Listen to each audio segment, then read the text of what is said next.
Hello friends, అందరికీ నమస్కారం. Welcome back to our channel. Andhra Pradesh రాష్ట్రంలో చాలామంది 50 సంవత్సరాలు ఉన్నటువంటి వాళ్ళు, అలాగే 60 సంవత్సరాలు ఉన్నటువంటి వాళ్ళు కొత్తగా పెన్షన్లకు దరఖాస్తులు చేసుకోవడానికి ఎదురు చూస్తూ ఉన్నారు. అయితే దీని గురించి మనం కొంచెం వివరంగా తెలుసుకుందాము. ప్రభుత్వము ఇప్పటికే పలుమార్లు ఈ యొక్క కొత్త పెన్షన్లకు సంబంధించిన దరఖాస్తులు స్టార్ట్ చేస్తామని చెప్పి వాయిదా వేయటం జరిగింది. అందువల్ల చాలామందికి కూడా నమ్మకం పోతుంది. అసలు ఈ యొక్క కొత్త పెన్షన్లకు సంబంధించిన అప్లికేషన్స్ అనేటివి ప్రభుత్వము స్టార్ట్ చేస్తుందా లేదా?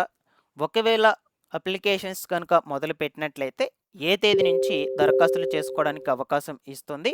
ముందుగా ఏ కేటగిరీ వాళ్ళకు అవకాశాలు ఇస్తారు? అప్లికేషన్ విధానం ఎలా ఉంటుంది? ఎలా దరఖాస్తులు పెట్టుకోవాలి? కావలసినటువంటి డాక్యుమెంట్స్ ఏంటి? ఈ విధంగా మీకు పూర్తి వివరాలను ఈ వీడియోలో చెప్తాను. దీంతో పాటుగా రాష్ట్రంలో ఉన్నటువంటి దివ్యాంగులకు, వికలాంగులకు ఇంద్రధనస్సు అనే కొత్త పథకం ద్వారా ఈ తేదీ నుంచి ఉచిత బస్సు సౌకర్యాన్ని కూడా కల్పించబోతున్నారు. అది ఎవరెవరికి కల్పిస్తున్నారు? ఏ అర్హతలు కలిగి ఉండాలి? ఏ బస్సుల్లో మాత్రమే ఈ యొక్క ఉచిత బస్సు ప్రయాణం అనే సౌకర్యాన్ని కల్పిస్తున్నారు? ఈ వివరాల గురించి కూడా కొంచెం బ్రీఫ్‌గా చెప్తాను. వీడియోనైతే తప్పకుండా ఎండ్ వరకు చూడండి. ఫైనల్‌గా మీకేమన్నా డౌట్స్ ఉన్నా సరే కమెంట్‌లో అడగండి. నేను అక్కడ కూడా రెస్పాండ్ అయితే అవుతాను. ఫస్ట్ టైం ఛానల్ చూసేటువంటి వాళ్ళందరూ కూడా ఛానల్‌ని సబ్స్క్రైబ్ చేసుకునేసి పక్కనే ఉన్నటువంటి బెల్ ఐకాన్ని క్లిక్ చేసి ఆల్ నోటిఫికేషన్‌ను ఆన్‌లో పెట్టుకోండి. ఇన్ఫర్మేషన్ మీకు నచ్చినట్లయితే లైక్ చేసి మీ ఫ్యామిలీ ఫ్రెండ్స్ అందరికీ కూడా షేర్ చేసేయండి.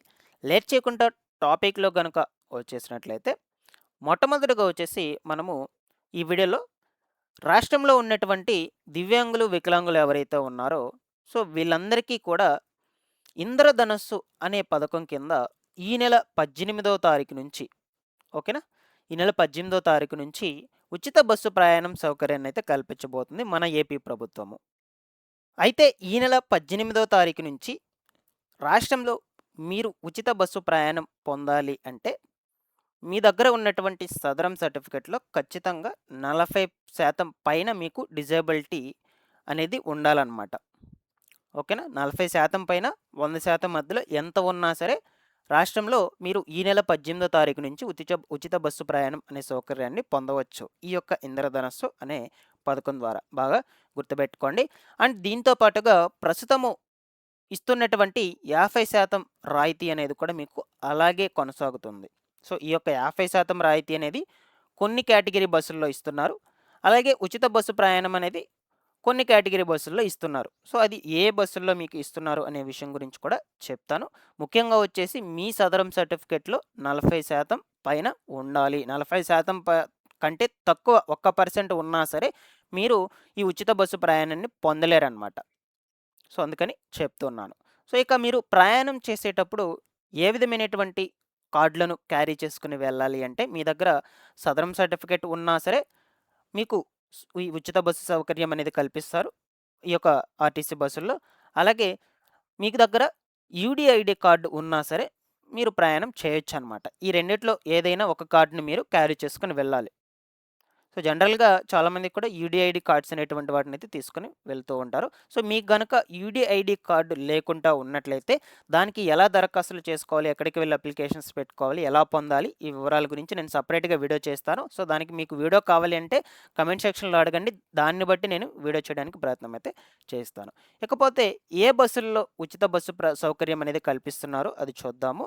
మనకు దివ్యాంగులకు ఈ 5 కేటగిరీ బస్సుల్లో మాత్రమే ఉచిత బస్సు ప్రయాణం చేసుకోవచ్చని చెప్తూ ఉన్నారు. City ordinary, metro express, Palle Velugu, ultra Palle Velugu అలాగే ఎక్స్‌ప్రెస్ బస్సుల్లో ఉచిత బస్సు ప్రయాణం సౌకర్యం అయితే కల్పిస్తున్నారు. మీరు ఉచితంగా నేను ఇప్పుడు ఏవైతే చెప్పానో కేటగిరీ బస్సులో వాటిలో మాత్రమే చేసుకోవచ్చు. అంతేకాకుండా 50% రాయితీ అనేది కూడా ఇస్తూ ఉన్నారనమాట.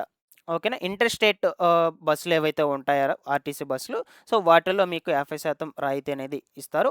అల్ట్రా లగ్జరీ బస్సులు ఏవైతే ఉంటాయో వాటిలో కూడా మీకు ఇవ్వటం జరుగుతుంది. ఈ విధంగా ఈ కేటగిరీలో మాత్రం 50% రాయితీ అనేది మీకు ఇలాగే కొనసాగుతుంది. నేను ఏవైతే చెప్పానో స్టార్టింగ్ ఆ కేటగిరీలో మాత్రం మీకు ఉచిత బస్సు సౌకర్యం అనేది 18వ తారీఖు నుంచి అమల్లోకి అయితే వచ్చేస్తుంది. అందరికీ కూడా షేర్ చేసేయండి ఇన్ఫర్మేషన్ తెలియనటువంటి వాళ్ళకు. నెక్స్ట్ ఇకపోతే రాష్ట్రంలో చాలామంది కూడా కొత్త పెన్షన్ల కోసం అయితే ఎదురు చూస్తున్నారు కదా! సో, దీని గురించి కొంచెం వివరంగా తెలుసుకుందాం. ఇప్పటికే మనకు ప్రభుత్వము పలుమార్లు ఈ యొక్క కొత్త పెన్షన్లకు సంబంధించిన దరఖాస్తులు మొదలు పెడతామని చెప్పి వాయిదాలు వేయడం అయితే జరిగింది. అందువల్ల లబ్ధిదారులకు నమ్మకం లేకుండా పోతుంది.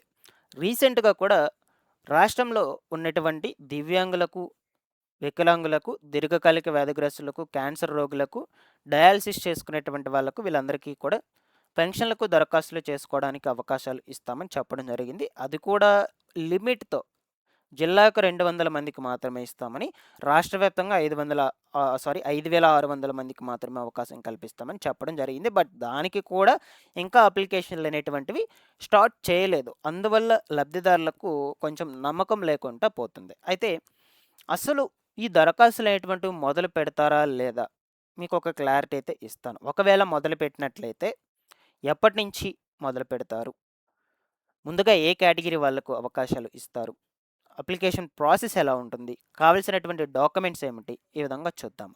మనకు ఇప్పటికే రీసెంట్‌గా జరిగినటువంటి అసెంబ్లీ సమావేశాల్లో బడ్జెట్‌ను కూడా కేటాయింపు చేశారు. ఈ యొక్క ఎన్టీఆర్ భరోసా పెన్షన్ స్కీమ్‌కి సంబంధించినటువంటి బడ్జెట్‌ను. ఇక్కడ మీరు స్క్రీన్ మీద చూడొచ్చు. మొత్తంగా వచ్చేసి మనకు 27,719 కోట్ల రూపాయలను కేటాయింపు చేసున్నారు. సో, కాబట్టి బడ్జెట్‌ను కూడా ప్రిపేర్ చేసి కేటాయింపు చేశారు కాబట్టి అప్లికేషన్స్ అనేటువంటివి ఖచ్చితంగా మనకు తీసుకుంటారు కొత్త పెన్షన్‌లకు సంబంధించి.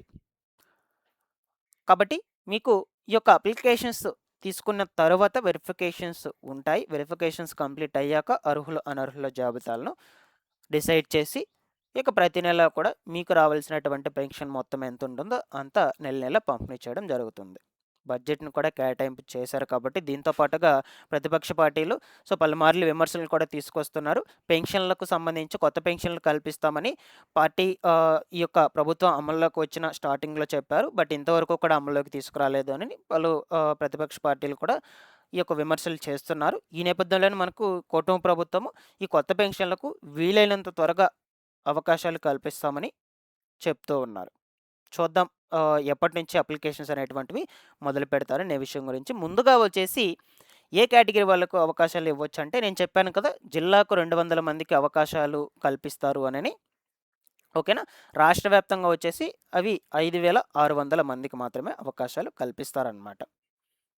అందులోనూ వచ్చి మొట్టమొదటగా దీర్ఘకాలిక వ్యాధిగ్రస్తులు, క్యాన్సర్ రోగులు, వికలాంగులు, దివ్యాంగులు, డయాలిసిస్ చేసుకున్నటువంటి వాళ్ళు ఎవరైతే ఉన్నారో వీళ్ళకి మాత్రమే అవకాశాలు ఇస్తారు.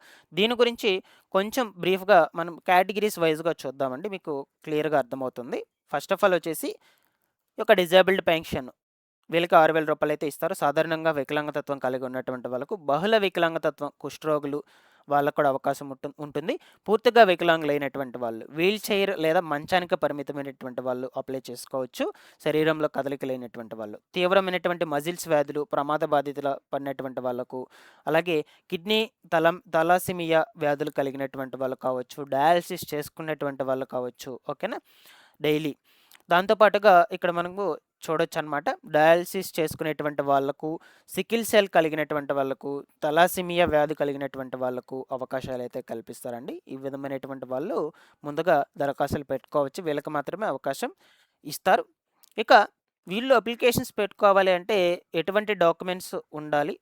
కొంచెం బ్రీఫ్‌గా చూద్దాము. ముఖ్యంగా వచ్చేసి ఈ దీర్ఘకాలిక వ్యాధిగ్రస్తులకు, డయాలిసిస్ చేసుకునేటువంటి వాళ్ళకు వీళ్ళందరికీ కూడా మెడికల్ సర్టిఫికేట్ అనేది ఉండాలి. అలాగే మనకు ఈ యొక్క దివ్యాంగుల, వికలాంగులు ఎవరైతే ఉన్నారో వీళ్ళకి మాత్రము సదరం సర్టిఫికేట్ అనేది అయితే ఖచ్చితంగా ఉండాలన్నమాట. సదరం సర్టిఫికేట్ మీ దగ్గర గనుక ప్రస్తుతం లేకుండా ఉన్నట్లయితే మీరు ఖచ్చితంగా సదరం స్లాట్స్ రిలీజ్ చేసేదాకా వెయిట్ చేయాలి. సదరం స్లాట్ బుక్ చేసుకోవాలి. సదరం స్లాట్ బుక్ చేసుకున్నాక మీరు వెరిఫికేషన్‌కి వెళ్ళాలి. దాని తర్వాత మీకు ఎలిజిబిలిటీ ఉన్నట్లయితే ఆ పర్సెంటేజ్‌ని బట్టి సదరం సర్టిఫికేట్ జారీ అవుతుంది. సో, ఇది చాలా ప్రాసెస్. ఈ నెలలోనే మనకు సదరం స్లాట్స్ కూడా రిలీజ్ అవుతాయి. ఇక పెన్షన్‌లకు అప్లికేషన్స్ అనేటువంటివి ఎలా పెట్టుకోవచ్చు అనుకుంటే, గ్రామ వార్డ్ సచివాలయంకి దగ్గరికి వెళ్ళి మీరు అప్లికేషన్స్ అనేటువంటివి పెట్టుకొని వెళ్ళాలి. వీటితో పాటుగా ఇంకొన్ని డాక్యుమెంట్స్ కూడా ఉన్నాయి. అదే మీకు చెప్తాను. ఇది అప్లికేషన్ ఫామ్ అన్నమాట. సో, మాక్సిమం డీటెయిల్స్ అనేటువంటివి ఇలాగే ఉంటాయి. అప్లికేషన్ ఫామ్ ఇదే అని నేను చెప్పడం లేదు. డీటెయిల్స్ వరకైతే మీకు చెప్తున్నాను చూపిస్తూ. ఓకేనా? సో, ఈ దరఖాస్తుదారుని ప్రాథమిక వివరాల్లో ఇవన్నీ కూడా ఉంటాయి. ఓకేనా? సో, ఫైనల్‌గా ఒక ఫోటో యాడ్ చేసుకోవాలి మీరు.